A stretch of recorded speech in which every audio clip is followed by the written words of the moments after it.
Hey there, my name is Liz Kuoppala. I work as Executive Director of the Minnesota Coalition for the Homeless. I'm here to give you a little legislative update.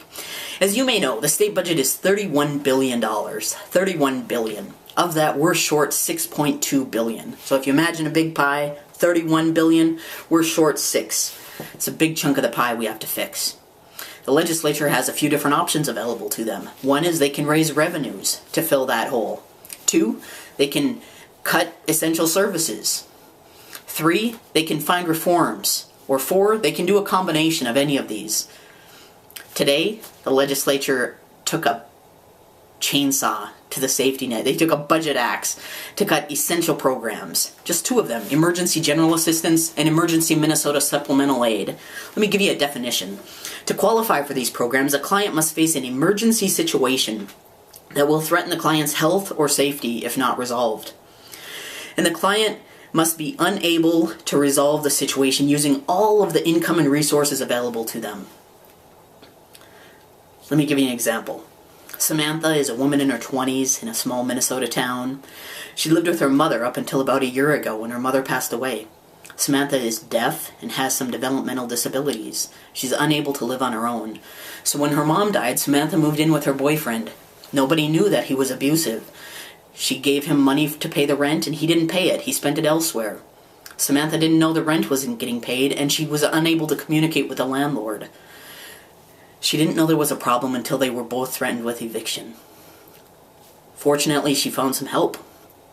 Caseworkers were able to get her Emergency Minnesota Supplemental Aid to pay the back rent, just over $1,000. They were able to remove her abusive boyfriend from the situation and get her hooked up with a representative payee so that this doesn't happen again. The representative payee will make sure her bills are paid with the income supports she has. Without that, without EMSA, Samantha would be joining the 13,000 Minnesotans who are homeless tonight. EMSA and EGA are the last safeguard before homelessness for many Minnesotans. It's sort of like, eliminating them is sort of like, if you think about the safeguards on roads, on hilly roads in Duluth or in bluff country down in Winona, the guardrails that show us where the road is on dark or rainy, icy, snowy nights. If some legislature decided to remove those guardrails to sell for scrap iron, they could make a few cents, fill a temporary budget problem, but long term it would wreak havoc. There'd be increased costs in emergency services, in safety, in just the costs for people going over the edge.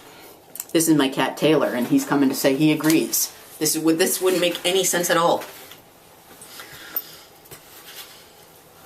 That's what we think it's like to cut EMSA and EGA. I'd like you to call the governor and ask him to veto this bill when it comes to him. It's not right for Minnesota.